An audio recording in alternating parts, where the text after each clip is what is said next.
Hello বন্ধুরা, সকালের নাস্তা হবে, বাচ্চারা স্কুলে যাবে, তার জন্য পাস্তা বানাচ্ছি। আর পেঁয়াজ কেটে রেখেছি, তেল গরম হয়ে গেছে, দিয়ে দিচ্ছি। পাস্তাটা সিদ্ধ করে রেখে দিয়েছি।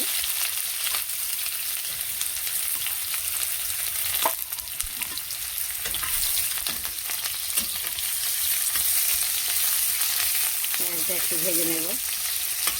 পেঁয়াজটা ভাজা হয়ে গেছে, টমেটো কেটে রেখেছি, দিয়ে দিচ্ছি।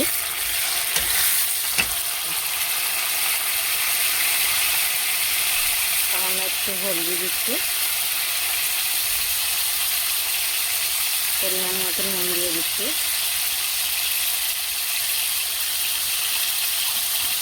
তিনটে কাঁচা লঙ্কা দিয়ে দিচ্ছি ভেঙে।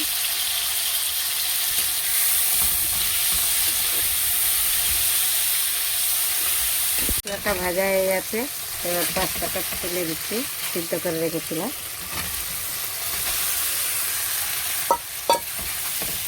পাস্তা দিয়ে দিচ্ছি। এবার এই ম্যাগি মশলাটা সাথেই দিয়ে দিচ্ছি, পাস্তা মশলা দিয়ে নিই, ম্যাগি মশলাই দিচ্ছি, টেস্টটা ভালো লাগবে খেতে।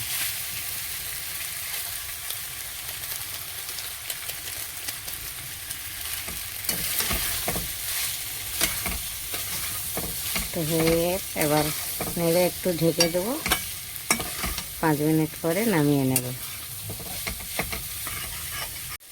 আমার পাস্তা হয়ে গেছে, পাস্তাটা সুন্দর হয়েছে। আপনারাও এমনি করে বানিয়ে খাবেন, খুব ভালো লাগবে।